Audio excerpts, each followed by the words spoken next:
Sounds good. Welcome to the webinar. Thank you so much for participating today in this session.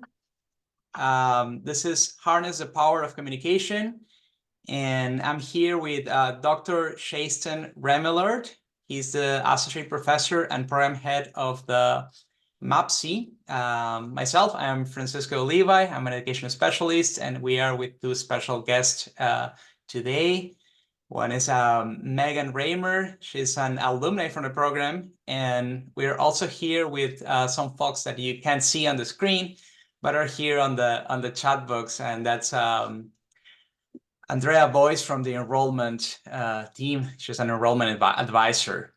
So before we start with the presentation here at Royal Roads, we like to begin by acknowledging that we are located on the traditional lands of the Lekwungen-speaking peoples and the Songhees and Esquimalt families, and it has been a long tradition of teaching and learning on these lands. All right, so I'm gonna show you a little bit of what we have today for the agenda, and as I go with that, we would like to know a little bit about who you are. So please, can you just text on the chat box and let us know where are you guys joining us from? Or maybe you can also text what sector are you currently in, or what are you hoping to learn in today's session. Well, that will be really helpful to get a sense of what information we can provide you to make sure that this session has been helpful today. So while the introduction starts coming in, I will explore how our day is going to look like. Then we will move into the MAPC program, and also with a brief exploration of the bridging from a graduate certificate, right? And then move into the program overview and cap off with the application process, the requirements walkthrough. And of course, we will leave time at the end of today's session for any questions that have come up, but please feel free to pop questions in the chat box as they come up for you. We are more than happy to engage as they come. All right, so I'm gonna move into the world of Royal Roads University. And here you can see some photos of Hadley Castle.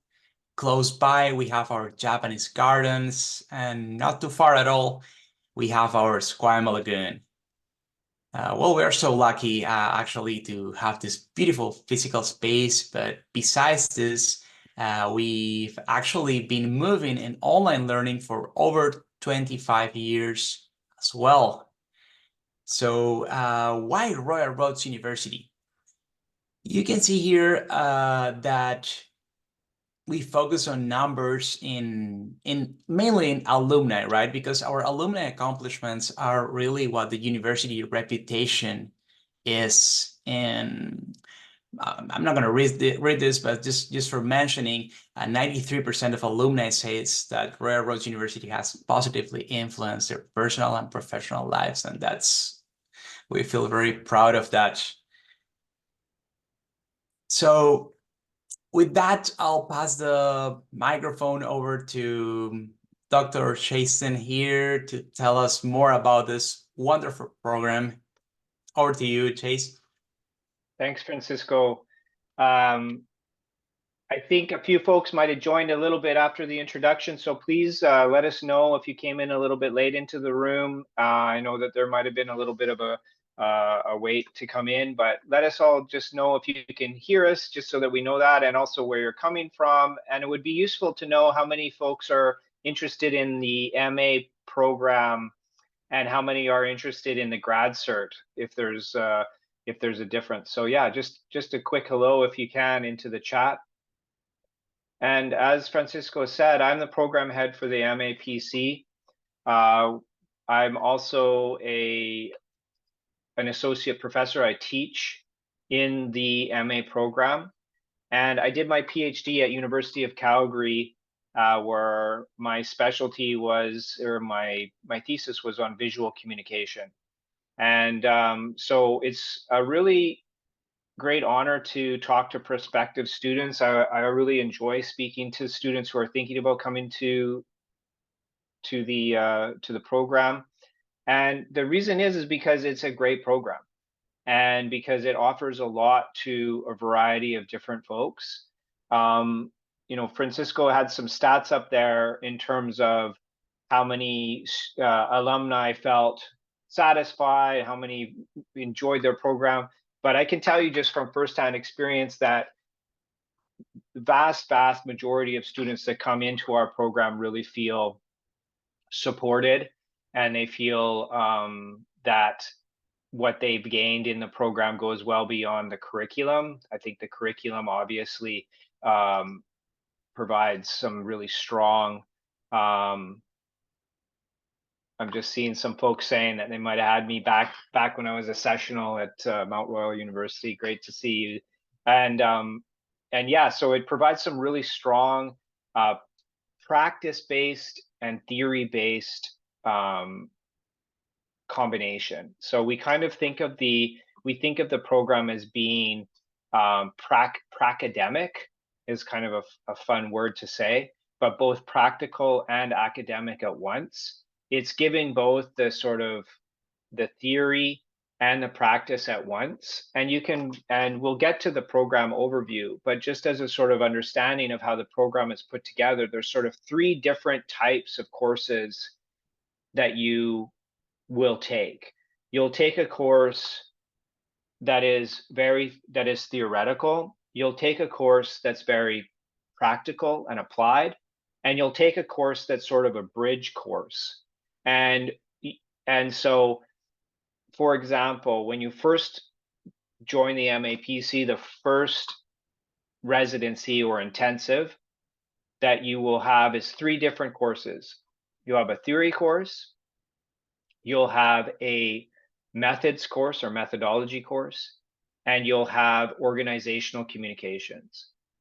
And organizational communications, you do a case challenge. So you will work with a team, you'll be given a client, and you'll solve a problem for that client based upon your knowledge and expertise and your team's recommendation. So that is a very practical, applicable, communications focused course. In the theory course, you'll learn the theory and history of communication studies. So you'll be engaged in learning about theory and the history of communications as a study, as an academic field. And in methods course, in the methodology course, it kind of acts as a bridge between those two, because it'll say, theoretically, this is what should happen. In practice, this is what's happening. How do we measure the connection between theory and practice? How do we see that connection? And so there's this bridging course. So as when we get more into the specifics of the program, keep in mind that you'll see some that are very theoretical, you'll see some that are very practical, and you'll see some that are sort of opportunities to bridge. And that's really by design in the program. So there's some really interesting things on the horizon in the program as well. We're really fortunate to have some very interesting professors working in the School of Communication and Culture.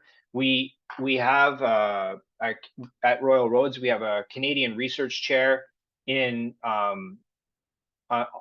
digital communication and online misinformation. That's Dr. Jagris Hodson, and she sometimes teaches in our program. We also have folks like Dr. Jeff Bird, who's a filmmaker. He's doing courses around a public memorial. We have someone like Dr. Philip Vanini, who was for a long time the Canadian Research Chair in public ethnographies. You can watch his films on Netflix, I think, and on Amazon Prime.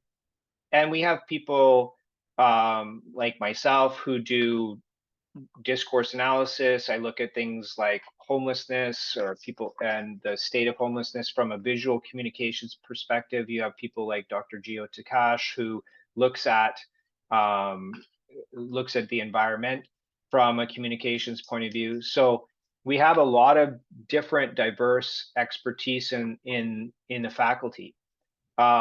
We have our grads go all different sectors and places. So we have people who go into government, we have people who go into private and nonprofit, we have people who work in digital, like exclusively digital space.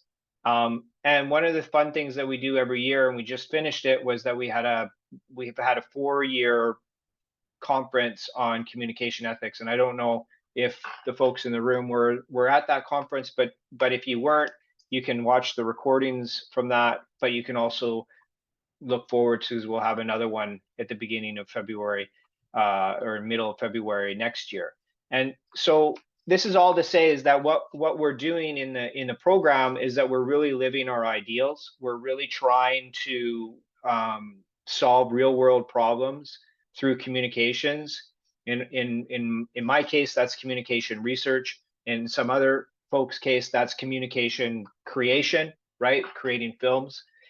In other people's cases, it's working like Dr. Jen Walinga. She works with organizations. She's an Olympian, a former Olympian, gold medalist. She works with organizations. Her expertise is in leadership amongst communication, or in leadership in organizations, and how communication creates better organizations. So, you know, we have a really interesting selection of folks who are working to create a really powerful curriculum for you. Michaela, I can get you, I'll find, when I hand it over back to Francisco near the end of the presentation, I'll find the link and pass that on to you for the videos. So what does the program look like? The program is 2 years.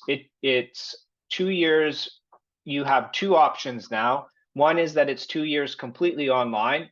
So if you're interested in only online, we made that shift just recently because we found that there were a group of students that felt it was difficult to come to campus for the residencies.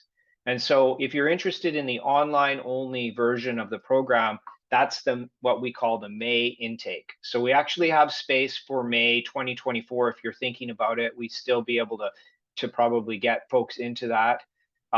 And that means that you're going to do your 2 years starting in May and all the way through for 2 years, and you'll finish you know, in the sort of spring of 2026, if you can imagine that. The other option is that we have what we call our on-campus residency, and that's in 2024. That starts in September. So they're both exactly the same in terms of curriculum. It's just that we have two different delivery models now, one online in May and one where you come to campus for an intensive 2-week period, typically in October. So it's not a bad time to come to Victoria if you're from the rest of Canada, because it's a beautiful time of year. The fall is gorgeous. And so if that's something that you're interested in coming. So if you sort of look at the two big arrows here where it has year 1 and year 2, and then underneath you'll see it breaks down into these. This is sort of how we break it down, is that you have what we call an intensive 1, and we'll just sort of generically say that's an intensive 1 because it doesn't matter if you're online or on campus. You take 3 courses at once right at the beginning of your program. Those are those 3 courses I mentioned, as the OrgComm Challenge course, the Methods course, and the Theory course. So we take all 3 of those courses at once. That's why we call it intensive. And the reason we do that is because that really allows us to build some strong connections between you as a cohort with all of your fellow students. And it also allows you to finish the program in 2 years by having 2 of those intensives at the start of the first year and at the start of the second year. We then can make the entire program a little bit faster in terms of delivery. And so you have your intensive one where you're doing those 3 courses. After that, what we call is distance 1 and distance 2, and those are online for everyone, regardless of whether you come to campus for the intensive or not. Then the beginning of year 2, you have an intensive 2 again. So if you were on campus, you'd be coming back to campus. If you decided to be online, you would have the intensive online. And we can talk about what that looks like. Megan was in the online or in the on-campus intensive when she did the program. She can sort of speak to what that was like. And we've offered the intensive online during COVID. So I can speak to sort of how it goes. Yeah, that's right. Oh, you did. And then there's distance 3. And so we'll talk about different ways to complete the program because the program has 3 completion pathways. And so basically, all the way through, everyone does the same courses until the end of intensive 2. And then depending on which completion pathway you want to take, either thesis, because you can write a thesis, you can do a research paper or a research project. That's another option. So there's 2. And then the third is what's called a course-based option. So depending on which pathway you choose, and we'll talk a little bit about what that means in a second, you would be doing different. You would have a slightly different curriculum and course plan to complete your degree than others. And that happens. So you're really with the cohort all the way through until the end of that intensive 2, and then sort of people move in their own personalized directions. Now, if there are folks in here who are thinking about the grad cert is a 3-credit or a 3-course option that you can do without taking the degree completely. You can do a graduate certificate, and you join the folks in the regular MA program in intensive 2 to do those 3 courses. So the grad cert folks, you're not in a separate like professional community, you're not in a continuing studies kind of scenario. You're actually in with people doing the program. It's exactly the same courses that you would get if you were in the master's program. And you take those in intensive 2. And then if you decide to come into the program, well, then we work with you to get your timeline. And because we have a lot of people who do that, we have a kind of template for folks to move through the program. So as I said, there's sort of these 3 different pathways that you can choose to complete your degree. The default pathway is actually the research paper. So we designed the course, the curriculum originally to let people have an opportunity to do some research in a more like in a longer format. And so the research paper gives you 6 credits at the end in that distance 2 spot here, or distance 3 spot here. It gives you that time in that distance 3 to do a project that you've designed for yourself and that is of importance and of interest to you, and that stands as 6 credits. And you work with a supervisor, but it's not it's still essentially a course. It's not that you have any kind of external extra things that you need to complete to be able to finish that as you would with a thesis. So you do your 6 credits, you do your research project, you do your research paper. A lot of people do it on their organizations that they're in at the time, and it's something that their organization needs or wants. And so you're able to work with your organization and complete something that would be really beneficial for that. Sometimes it's more personal than that, but a lot of times that's the route that people take. If for whatever reason that is not what you want to do, and there's sort of 2 reasons why you wouldn't want to do that pathway.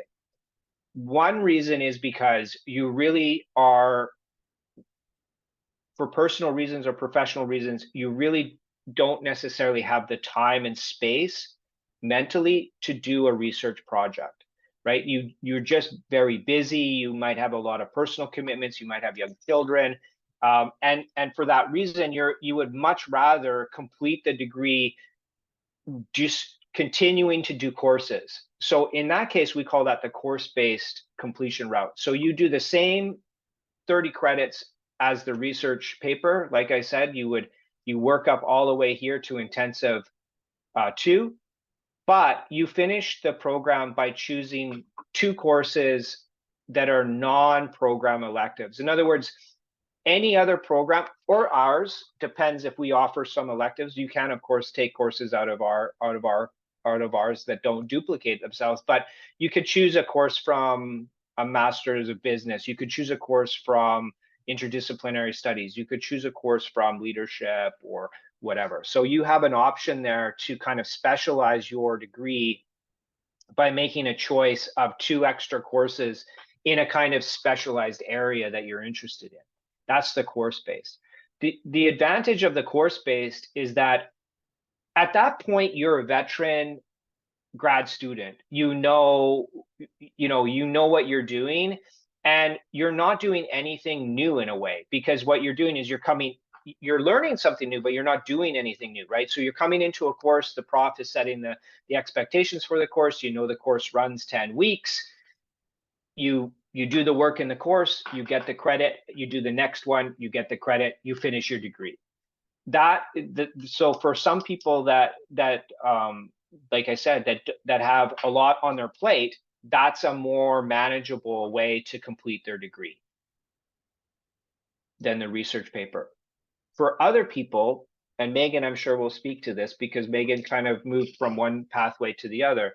For some people, what they find is that they come into the program, and at some point, as a supervisor told me once, they get a question that sort of burns in their bones. Like every course that they take, they're asking the same question. Every assignment that they do, they're asking the same question. They might have come in with that question. They might have developed that question at some point along their pathway in the other courses. But it's just something they can't shake. And it's just something that's so important to them that they really need the space and the time to investigate it in a deeper way than just a research paper, and there's no opportunity for them to do that in a course based. And so for that reason, the thesis exists.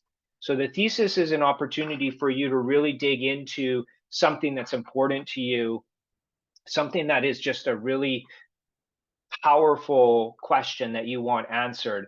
And so for that reason, you get 12 credits. So you have a lot of space in your program to dig into that question and to go deeper into that question than even the research paper, right?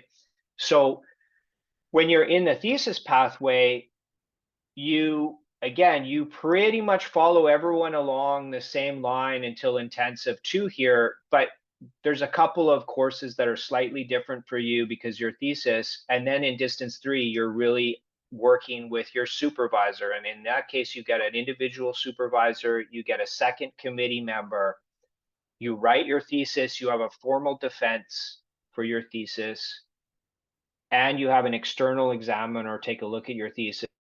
So it's the full sort of suite for the thesis, is that you get the thesis approved by essentially 3 experts in the field before you pass that thesis. Now, for some people, that's just a little bit intimidating. For other people, they like the challenge. And for some people, they really want that because they're looking maybe to publish this research, or they're looking to build upon this research to a PhD or for future research, right? So it really depends on what it is for you that you want from the degree. And that's another real value of this program, is that you can make that choice after you're in the program, and you can tailor your journey based upon what's right for you as you go forward as a student, because it's hard to know where you might be right now, and it doesn't matter. You don't need to make that decision. You can make that decision later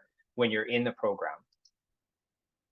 So this is kind of a bit of a tough slide to sort of see, but it gives you, and you can take a look at all of our courses are offered, but it gives you sort of a typical timeline or typical sort of course sequence that you would move through and gives you a sense of what the program-based electives are and what the non-program based electives are. So if your thesis, you don't have as much flexibility and choice in terms of courses, so you would only have one program-based elective that you could choose from. Typically, these are the ones that run as the strategic digital communication and the conflict analysis. Those are usually running because they're part of the grad cert. The other part of it is that you can then choose 6 non-program electives if you're doing the course base. And I have a slide there with some of the list of those. But you can see that it really starts, like I said, intensive 1 with those 3 courses. Then you have a course that really basically is a communications history course up until digital communication. And then it's just like what's happening in the digital world. That's this one. Then you have one related to media, politics, and law. You have another opportunity to sort of build some research here in this applied communication research and research proposal, where you're looking at what you might do down the line, or you're doing a little bit of research if you're course based. So you might be building your proposal for the research paper or the thesis, or you might, if you're a course based student, you might be doing a small research project that would fit within a course. We have special topics, and that's a really interesting one because they change each year. Right now, we're running environmental communications with Dr. Gio Takash. In the past, we've run courses, like I said, around collective memory, around public ethnography, data analytics. We have the option coming up probably of sports communication or sports leadership communication. So this special topics changes year to year. And then strategic communication and our electives. So what are some of the electives that we have? We have more than these, but these are the ones that usually run. And so you could see that it's a wide range of things that you can take as a program elective: media production, communication for social change, organizational cultural development, all kinds of really interesting things. And then for those who are course-based, you have the option of doing non-program based electives. And again, these could be from all over the place, right? From general studies. So misinformation in society, project management, organizational design and development. And so you would get to choose whichever ones fit into your schedule and whichever one sort of is of interest to you. And as long as they're coming from that interdisciplinary sort of a big room full of all kinds of courses, there's nothing except just choosing them and completing them. There's no application process or anything like that, because it's just that you're part of that trajectory. So that's sort of the program in short. I know it's a lot of information, and that's why it's good to ask some questions about it and get some clarity. Like I said at the beginning, folks come out of our program all over the place. We've had people go to the PMO's office and work as a communications officers there. We've had people go into large, resource organizations or companies that work as communication there. We've had people go into nonprofit sectors and universities. A lot of folks that we have are universities. Some people just come in because they want a credential, because they have their own consultancy, and so they want that credential. And so they work in the creative industry, or they might be filmmakers. So there's a variety of different places that the degree takes you, and there's a variety of different places from which people come. And that's the other great thing about the program, is that you're in the room with people who are coming from all kinds of different places and have all different types of experiences. And so I talked quite a bit. I'll turn it over. I'm going to do a little interview with Megan, but I'll let Megan introduce herself, and then I'll ask her a few questions, and sort of she can give you a sense of what it was like to be a student in the program. Thank you. Hi, everyone. My name is Megan Reimer. My pronouns are she, her. I am a graduate of the MAPC program. I graduated in 2021.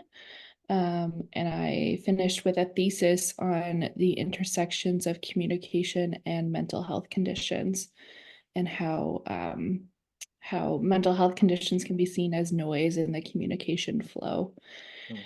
I currently, when I started in 2019, September of 2019, I was 13 and a half years into a 14-year career at WestJet, and was wanting to elevate my education in order to move up in the company. And then COVID happened, and by the time I graduated, I was running my own business as a communications and change management consultant. So that's what I do now. Thanks, Megan. And so I guess the first question is, why did you decide Royal Roads?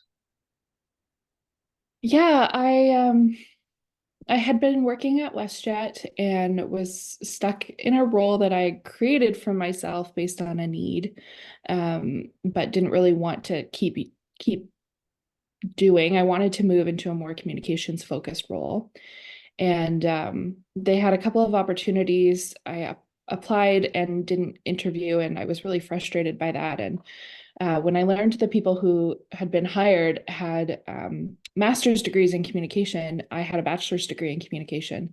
And I thought, okay, this is kind of the next thing I have to do, I guess, in order to get considered for these roles. So I lived in Calgary at the time and explored the U of C's programs and even the U of A programs, and a couple of other programs. And I had a few directors who had just finished MBAs at Royal Roads.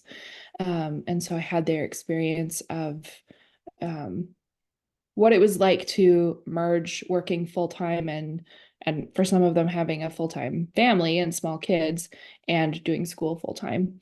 And the U of C programs, the other local programs just didn't speak to me in the same way and didn't seem to have the same level of flexibility in terms of understanding that I was a full-time employee or a full-time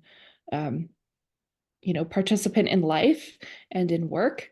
And when I even just reviewing program requirements and things like that, and Royal Roads was just had such softer language. It was much more welcoming and compelling. And the idea of, only needing to take 3 weeks a year to go to Victoria, darn, in October from Calgary, darn, and get to do the rest of it online at my own pace was a really important consideration.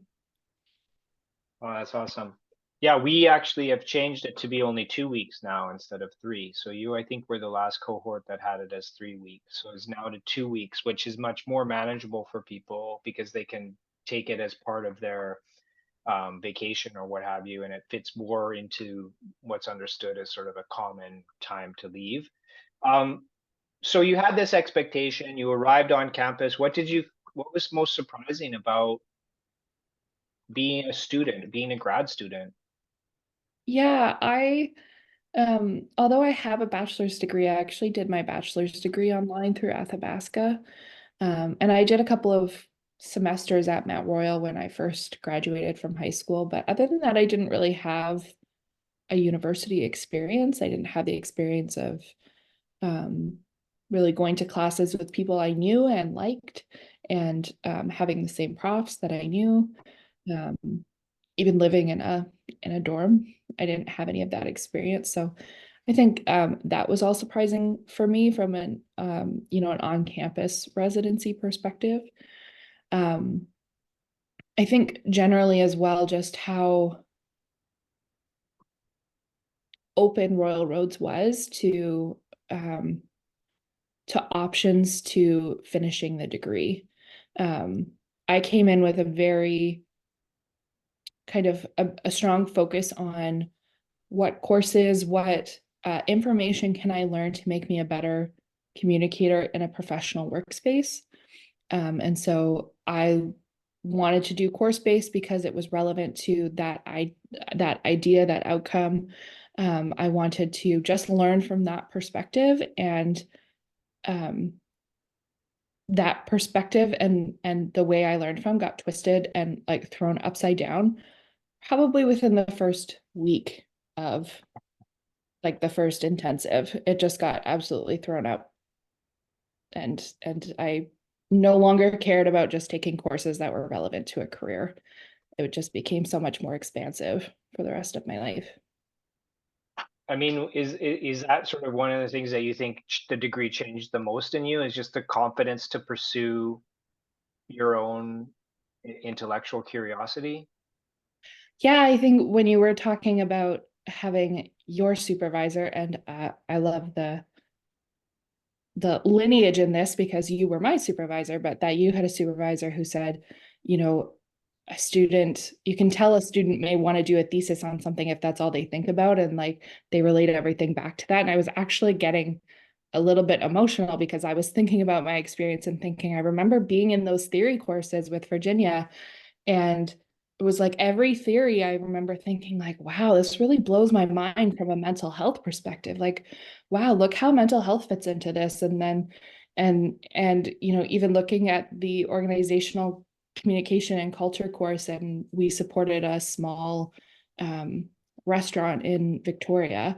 And, you know, just kind of like, I wonder what, you know, the mental health kind of situation is like here. And it was just everywhere. And I don't know that any other school would have allowed me to pursue that within the realm of professional communication, and offer me the flexibility to kind of like, what is my heart's work and what's my kind of heart's purpose in this, and allow me the opportunity to explore that and be fully supported in doing so. Yeah, I mean, I think, I remember working with you, obviously, and I remember it being such an important topic for you. I know that you wouldn't say this, but you actually graduated with distinction, which is reserved for 5% of the thesis, typically 3 to 5%. And the comments that you had in your defense were that this was just sort of a really well put together and really empathetic presentation that was going to be useful for people and was going to have some positive impact for people. Um, did you have, I guess we didn't talk about this question, but I'm going to ask it anyways. Do you have a sense of some of your fellow students in the cohort that chose different pathways, and how, I know you can't really, without giving names or whatever, but what were they sort of, what was the motivation for them maybe to do a research paper, or for them to do a course base, and how, and sort of just anecdotally, how was that experience for them? Yeah, I think there were about maybe 6 or 7 other people in our cohort who chose to do a thesis. And then I think, I want to say 1 or 2 maybe chose research papers, and maybe the rest chose courses. Um, I I didn't, because of kind of that divvy off at the end, you sort of lose connection with people in the same way that you had in the beginning.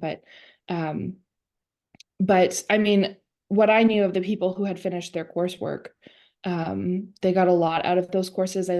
Even when I was looking at doing coursework, I loved the idea of being able to select courses from different programs and just get some, like environment and communication is one to me that's really interesting. I would have loved to have learned more about that.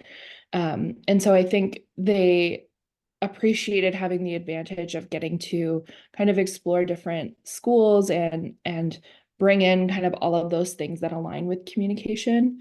And the folks who did research papers, I think folks who did theses, I see a lot of that same thing in them that I see in me, and that we all kind of had subjects we were really passionate about that were really personal to us. Whether that's, being a father to daughters, or looking at young men's mental health, or women in sports. And it was all kind of based on personal experience and lived experience that it was that same thing we just couldn't shake. And I think the people who were course-based maybe didn't have that calling, and so they felt more drawn to courses, and I'm envious of them that they got to learn things that we didn't. Yeah.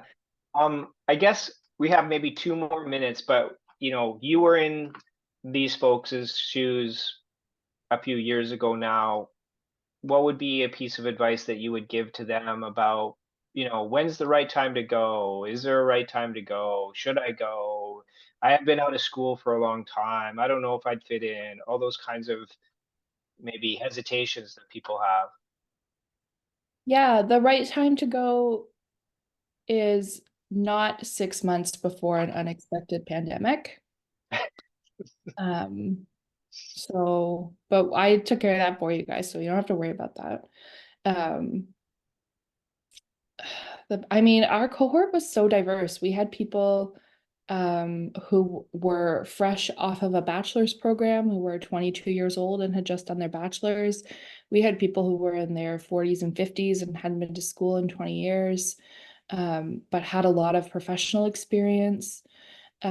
We had people who wanted to kind of change careers and get more into communications.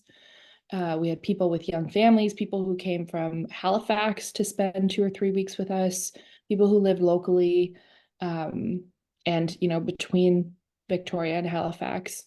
The only thing that tells you if it's the right time, in my experience, is just what your heart and your body tells you. Is this the right time? Is this the right program? Does this feel like it's in alignment for me? And does it feel like it's something that I will make use of? That's something that I want to explore more. We don't always get to do that in education, to explore what it is that we want to explore. In high school and even some university programs, you're just like, you have to take all these courses and you're bored. And so this can kind of be the first opportunity to really explore what it is that you want. And knowing that you have creative support, that you have cohort support, that you have professional and professor like industry support is really crucial. I think it's kind of like vacation. Like, there really is never a good time to take vacation. We always think that there is, especially if we work for an organization. It's like, well, this project's happening and that project's happening and Christmas and all these things. And there's really never a good time to go. So you just kind of got to just have to kind of bite the bullet and go. But I'm just a big proponent of listening to your body and listening to your heart and seeing if this is the time that feels good to go. You probably want a less floofy answer than that, but that's how I know it.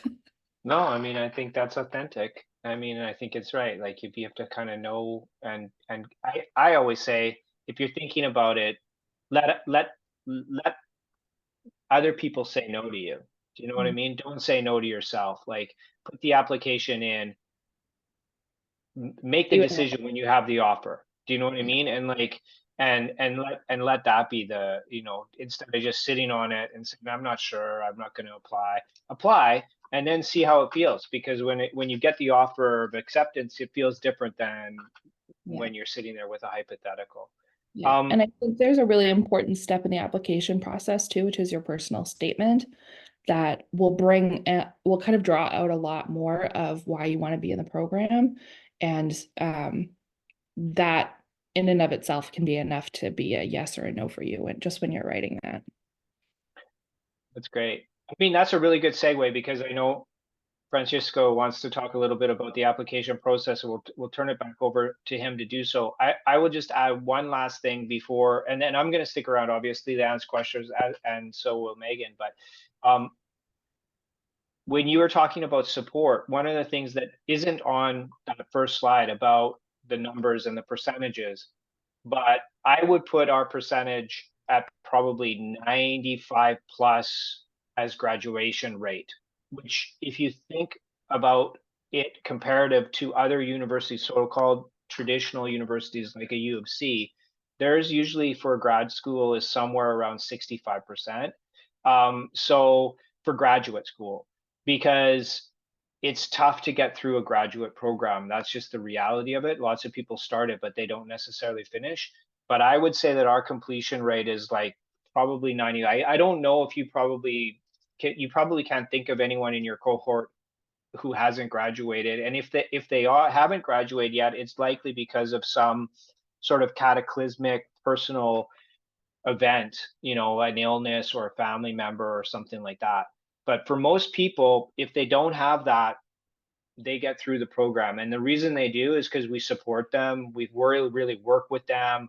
We try to find a pathway that's going to work for them, and we sort of don't leave anyone behind. And that's something to consider, because when you're putting money down on the table to go into a program, it's very reassuring to know that you will be able to graduate from that program with a degree, that it's not just going to not be for anything. So I'll be quiet now. Megan, thank you so much for your for your insights and for coming today. And yeah, Francisco, I'll turn it over to you on the details of how to apply. Thank you so much, Chase and Megan. It was great hearing your experience, Megan. And I didn't know also that Andrea is also an alumni from 2013 from that program. So that's great. That's awesome to hear that. All right, folks. So we will dive into the application overviews now. If anyone has questions, feel free just to pop them in the chat box as we're moving along here. Andrea's here to help us with those, and also Chase and Megan. So please just pop them there. I'll just change the slide. So we would like to start by letting you know that what the admission requirements are to this program. So at Red Rose, we have two admission pathways: standard as well as our flexible admissions. So standard admissions typically require us a completion of either an undergraduate 4 years or comparable degree, and normally at least 2 years of work or volunteer experience, preferably in a leadership capacity. So, sorry, anything to add here, Chase? Yeah, I think you said literature, but I think you meant communications. I meant communications. Sorry, Yeah, thank you. So, flexible admissions. Flexible admissions can also be conceptualized as the professional pathway. So for those learners who may not have a traditional academic background, but have been working in their field, you just have to connect with our offices, and we are more than happy to explore that with you. All right, so how to apply? Here we have a quick snapshot of the application process. It begins with an online application, which includes a fee of $134 with 1 cent. And once that's in, then we look for some supporting documents. So as you can see here, we look for official transcripts, a personal statement, which is really important, as Megan highlighted it, a detailed resume, as well as 2 letters of reference. So our website is a wonderful resource as you explore putting these supporting documents together. For example, our personal statement. If you head to our website, we have some guiding questions as to what you should look at answering in that document. Also for the detailed resume, we have some information as to how that resume can be structured. And for the official transcripts and the letters of reference, we have some guidance as to how those documents can be submitted to.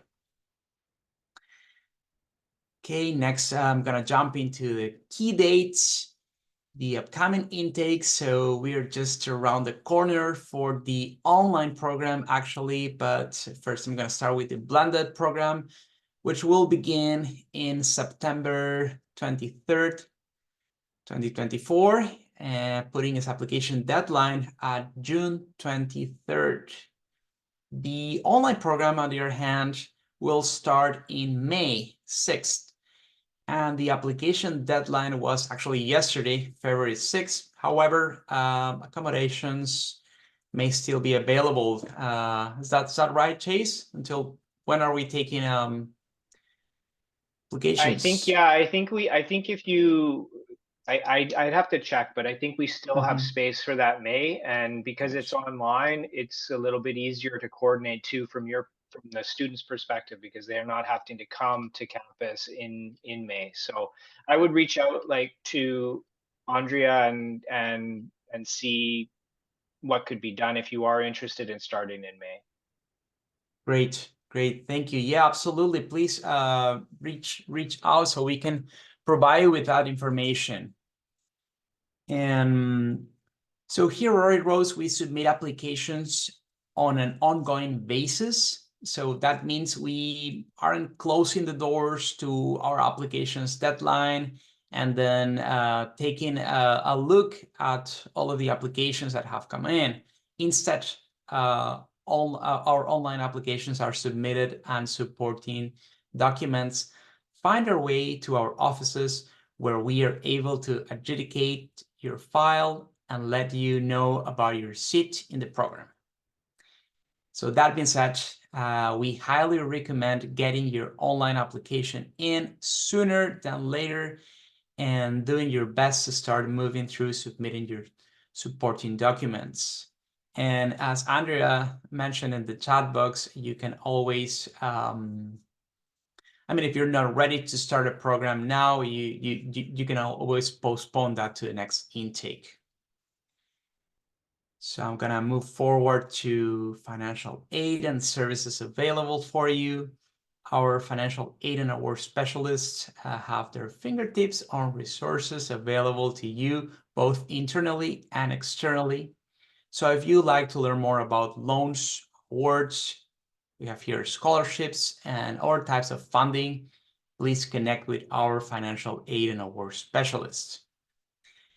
Here on this same slide, we have their website, and also we have an email from Enrollment Services. And with that, we have come to the end of the presentation portion of today's webinar.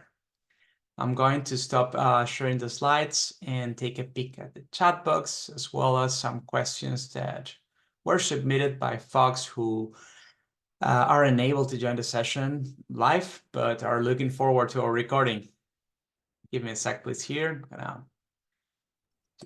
I'll just, while you're doing that, I'll just say that if anyone wants to send, I know Megan put her email in there.